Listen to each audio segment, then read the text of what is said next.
ರಾಯರು ಸನ್ಯಾಸವನ್ನು ಸ್ವೀಕಾರ ಮಾಡಿಕೊಂಡದ್ದು ಯಾವಾಗ? ಅದನ್ನು ನೋಡಿದಾಗ ಅವರ ವೈರಾಗ್ಯ ಎಂಥದ್ದು ಅಂತ ನಮಗೆ ಗೊತ್ತಾಗತ್ತೆ. ರಾಯರು ಸನ್ಯಾಸವನ್ನು ಸ್ವೀಕಾರ ಮಾಡಿದ್ದು ಅವರಿಗೆ ಮದುವೆಯಾಗಿದೆ, ಒಬ್ಬ ಮಗ ಇದ್ದಾನೆ.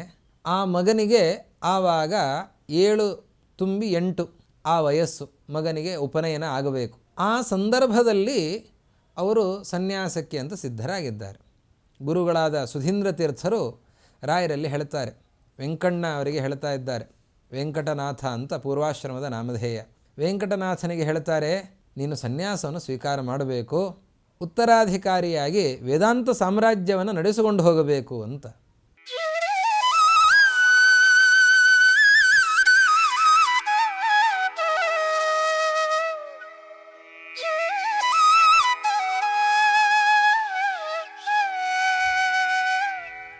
ಶ್ರೀ ಗುರುಭ್ಯೋ ನಮಃ. ಹರಿ ಓಂ. ದುರ್ವಾದಿಧ್ವಾಂತರವಯೇ ವೈಷ್ಣವೇಂದೀವರೇಂದವೇ ಶ್ರೀರಾಘವೇಂದ್ರ ಗುರವೇ ನಮೋತ್ಯಂತದಯಾಲವೇ. ರಾಘವೇಂದ್ರ ಗುರು ಸಾರ್ವಭೌಮರ ಭವ್ಯ ಚರಿತೆಯಲ್ಲಿ ಆ ಚರಿತ್ರೆಯನ್ನು ಒಳಗೊಂಡು ಅರ್ಥ ಮಾಡಿಕೊಂಡು ಅವರ ಅನುಗ್ರಹದಲ್ಲಿ ತೊಯ್ದು ಪುನೀತರಾಗಿರುವಂತಹ ಕೃಷ್ಣಾವಧೂತರು ರಾಘವೇಂದ್ರ ಸಹಸ್ರ ನಾಮಾವಳಿಯನ್ನು ರಚಿಸಿದ್ದಾರೆ. ಓಂ ಚೀರಕೌಪೀನ ಧಾರಿಣೇ ನಮಃ. ಓಂ ಚೀರಕೌಪೀನ ಧಾರಿ ಎಂಬುದಾಗಿ ರಾಯರನ್ನು ಕೃಷ್ಣಾವಧೂತರು ಕೊಂಡಾಡ್ತಾ ಇದ್ದಾರೆ. ಕೌಪೀನ ಗೊತ್ತಿದೆ. ಕೌಪೀನ ಅಂತಂದರೆ ಲಂಗೋಟಿ, ಕೌಪೀನ ಅಂತ. ಕೌಪೀನ ಧಾರಿ, ಕೌಪೀನವನ್ನು ಧರಿಸಿರುವವರು. ಎಂತಹ ಕೌಪೀನ? ಚೀರ ಕೌಪೀನ. ಚೀರ ಅಂತಂದರೆ ನಾರು, ನಾರು ಬಟ್ಟೆ, ಅದರಿಂದ ಸಿದ್ಧವಾಗಿರುವ ಕೌಪೀನ, ಅದನ್ನು ಧರಿಸಿರುವಂಥವರು ರಾಯರು ಅಂತ. ಚೀರ ಕೌಪೀನ ಧಾರಿ ಎಂಬುದಾಗಿ ರಾಯರನ್ನು ಕೊಂಡಾಡ್ತಾ ಇದ್ದಾರೆ. ಇದು ಕೊಂಡಾಡೋದು ಹೇಗಾಗಲಿಕ್ಕೆ ಸಾಧ್ಯ?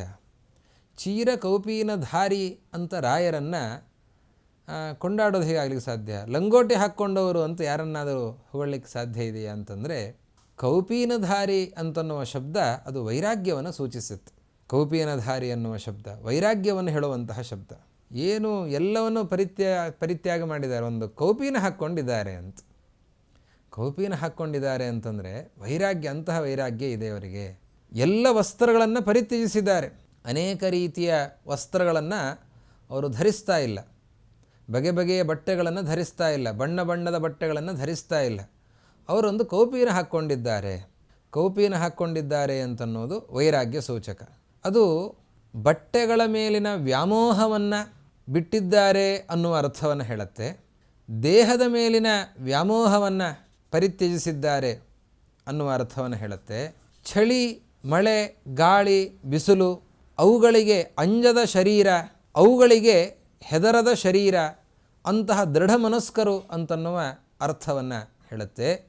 ಎಂತಹ ಚಳಿ ಇರಲಿ, ಎಂತಹ ಮಳೆ ಇರಲಿ, ಬಿಸಿಲಿರಲಿ, ಒಂದು ಕೌಪೀನವನ್ನು ಹಾಕ್ಕೊಂಡಿದ್ದಾರೆ ಅಂತಂದರೆ ಅವರು ಅದನ್ನೆಲ್ಲವನ್ನೂ ಕೂಡ ಗೆದ್ದಿದ್ದಾರೆ ಅನ್ನುವ ಮಹಿಮೆಯನ್ನು ಹೇಳುತ್ತೆ. ಇನ್ನೊಂದು ಸ್ತ್ರೀ ವ್ಯಾಮೋಹವನ್ನು ಗೆದ್ದಿದ್ದಾರೆ ಅನ್ನುವ ಮಹಿಮೆಯನ್ನು ಕೂಡ ಅದು ಕೌಪೀನಧಾರಿ ಅನ್ನುವ ಶಬ್ದ ಹೇಳುತ್ತೆ. ಕೌಪೀನ ಹಾಕ್ಕೊಂಡಿದ್ದಾರೆ, ಲಂಗೋಟಿಯಲ್ಲಿ ಇದ್ದಾರೆ ಅಂತಂದರೆ ಅವರು ಸ್ತ್ರೀಯರಿಂದ ವಿಕಾರಗೊಳ್ಳದೇ ಇರುವಂಥವರು.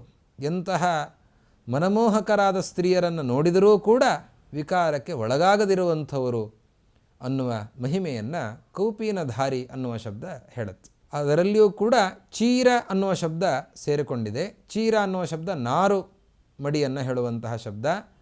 ನಾರು ಬಟ್ಟೆಯಿಂದ ಸಿದ್ಧವಾಗಿರುವಂತಹ ಕೌಪೀನ, ಅದು ರೇಷ್ಮೆಯ ಕೌಪೀನ ಅಲ್ಲ, ನಾರಿನ ಕೌಪೀನವನ್ನು ಧರಿಸಿದ್ದಾರೆ ಅಂತ.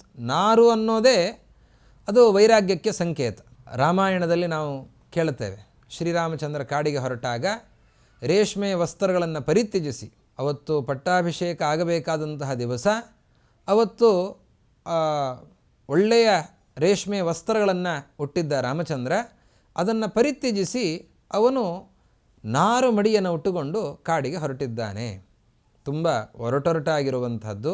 ಅಂತಹ ಮಡಿಯನ್ನು ಉಟ್ಟುಕೊಂಡು, ನಾರು ಮಡಿಯನ್ನು ಉಟ್ಟುಕೊಂಡು ರಾಮಚಂದ್ರ ಕಾಡಿಗೆ ಹೊರಟ. ನಾರು ಅನ್ನೋದು ವೈರಾಗ್ಯಕ್ಕೆ ಸಂಕೇತ. ಕಾಡಿನಲ್ಲಿ ಇರುವಂತಹ ಋಷಿಗಳು ಮುನಿಗಳು ಅವರು ನಾರು ಮಡಿಯನ್ನು ಉಟ್ಟುಕೊಂಡಿರುತ್ತಾರೆ. ನರನಾರಾಯಣರನ್ನು ವರ್ಣನೆ ಮಾಡುವಾಗ ಪಂಡಿತಾಚಾರ್ಯರು ನಾರಾಯಣ ಪರ್ವತದಲ್ಲಿ ನಾರಾಯಣ ರೂಪದಿಂದ ಪರಮಾತ್ಮ ನೆಲೆಸಿದ್ದಾನೆ, ಅವನು ನಾರು ಮಡಿಯನ್ನು ಉಟ್ಟುಕೊಂಡು ಇದ್ದಾನೆ ಅಂತ ವಲ್ಕಲಧಾರಿ ಅಂತ ಅವನನ್ನು ಹೇಳಿದ್ದಾರೆ. ವಲ್ಕಲ, ಚೀರ ಅನ್ನೋದು ಪರ್ಯಾಯ ಪದಗಳು, ನಾರು ಬಟ್ಟೆಯನ್ನು ಹೇಳ್ತಾ ಇವೆ. ಮರದ ತೊಗಟೆಯಿಂದ ಸಿದ್ಧವಾಗಿರುವಂತಹ ಒಂದು ಬಟ್ಟೆ, ಅದು ನಾರು ಬಟ್ಟೆ. ಅಂತಹ ಬಟ್ಟೆಯನ್ನು ಉಡುತ್ತಾ ಇದ್ದಾನೆ. ರಾಯರು ಅಂತಹ ಕೌಪೀನವನ್ನು ಧರಿಸಿಕೊಂಡಿದ್ದಾರೆ. ಸನ್ಯಾಸದ ಧರ್ಮವನ್ನು ಹೇಳುವಾಗ ಹೇಳುತ್ತಾರೆ, ಕೌಪೀನಾಚ್ಛಾದನಂ ಪರಂ. ಸನ್ಯಾಸಿಗಳು ಹೇಗಿರಬೇಕು ಅಂತಂದರೆ ಕೌಪೀನಾಚ್ಛಾದನ, ಒಂದು ಕೌಪೀನವನ್ನು ಹಾಕ್ಕೊಂಡಿರಬೇಕು, ಅದೇ ಉತ್ತಮವಾಗಿರುವಂಥದ್ದು. ಇನ್ನೇನೂ ಕೂಡ ವಸ್ತ್ರಗಳು ಬೇಕಾಗಿಲ್ಲ ಅಂತ. ಅಥವಾ ಕೌಪೀನಾಚ್ಛಾದನಂ ಪರಂ, ಅದಕ್ಕೆ ಹೇಳುವಾಗ ಒಂದು ಕೌಪೀನ ಮೇಲೆ ಒಂದು ಇನ್ನೊಂದು ಹೊದಿಕೆ, ಅಷ್ಟು ಬಿಟ್ಟರೆ ಮತ್ತೆ ಇನ್ನೂ ಬೇರೆ ವಸ್ತ್ರಗಳ ಅಗತ್ಯವೇ ಇಲ್ಲ ಅಂತ. ಹಾಗೆ ಸನ್ಯಾಸಿಗಳ ಧರ್ಮವನ್ನು ನಿರೂಪಣೆ ಮಾಡ್ತಾರೆ. ರಾಯರು ಕೌಪೀನವನ್ನು ಧಾರಣೆ ಮಾಡಿಕೊಂಡಿದ್ದಾರೆ ಅಂತ. ಇದು ದೊಡ್ಡ ಮಹಿಮೆ.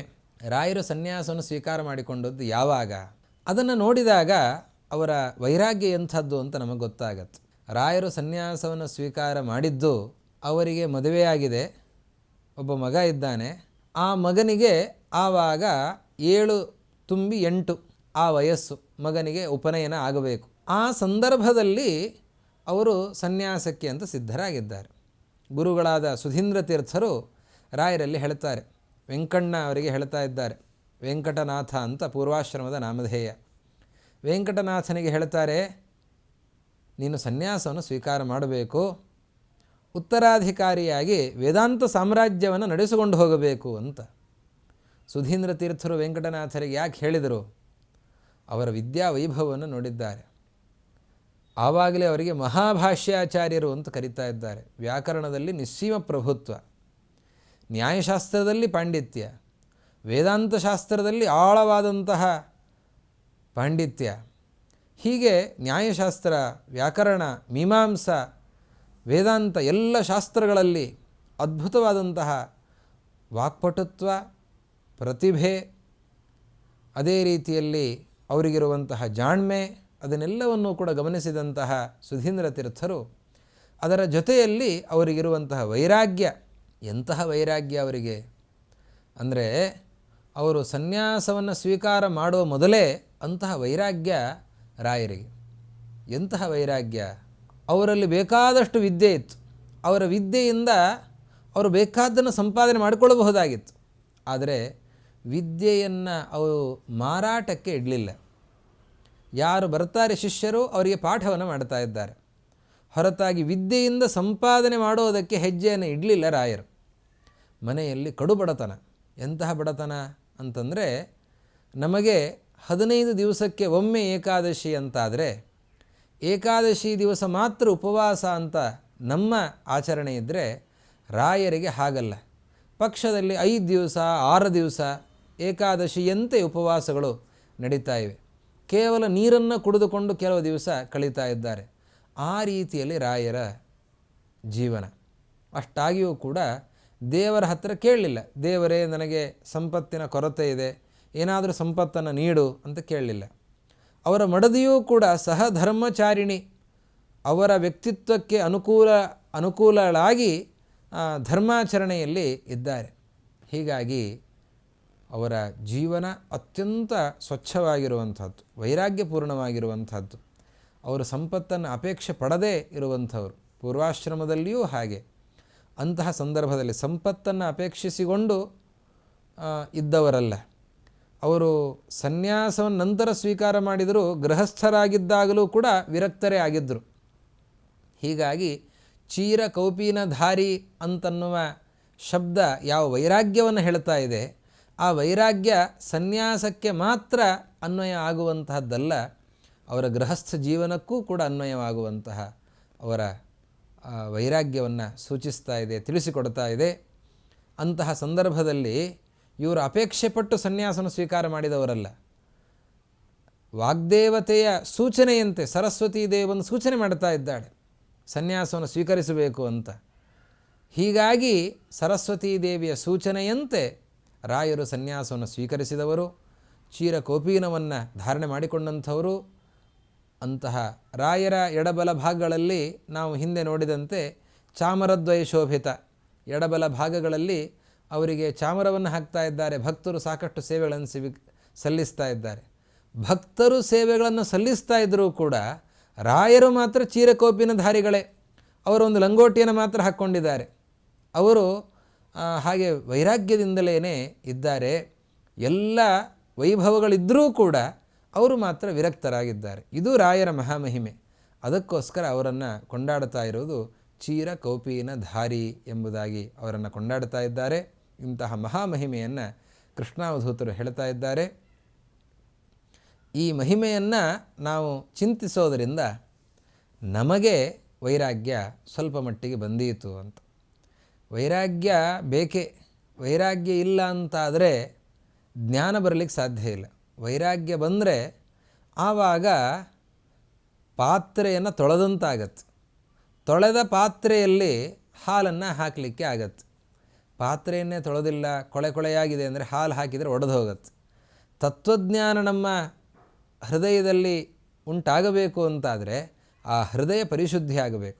ಹೃದಯ ಪರಿಶುದ್ಧಿ ಆಗೋದು ವೈರಾಗ್ಯದಿಂದ. ವೈರಾಗ್ಯ ಬರಬೇಕು ಅಂದರೆ ರಾಯರ ಅನುಗ್ರಹ ಬೇಕು. ಅದಕ್ಕೋಸ್ಕರ ರಾಯರನ್ನು ನಾವು ಚೀರಕೋಪೀನ ಧಾರಿ ಅಂತ ಚಿಂತಿಸೋಣ. ಅದರಿಂದ ನಾವು ಕೂಡ ವೈರಾಗ್ಯವನ್ನು ಸಂಪಾದಿಸಲಿಕ್ಕೆ ಸಾಧ್ಯ ಆಗತ್ತೆ. ಅದರಿಂದ ಒಳ್ಳೆಯ ತತ್ವಜ್ಞಾನ ನಮಗೆ ಉಂಟಾಗ್ತದೆ ಅಂತನ್ನುವ ಭಾವನೆಯಿಂದ ನಾವು ರಾಯರನ್ನು ಹೀಗೆ ಕೊಂಡಾಡೋಣ ಅಂತ ಹೇಳ್ತಾ ಮುಂದಿನ ನಾಮ ಅರ್ಥಗಳ ಚಿಂತನೆಯನ್ನು ಮುಂದಿನ ಸಂಚಿಕೆಯಲ್ಲಿ ಮಾಡೋಣ. ಶ್ರೀ ಗುರು ಮಧ್ವೇಶ ಅರ್ಪಣಮಸ್ತು.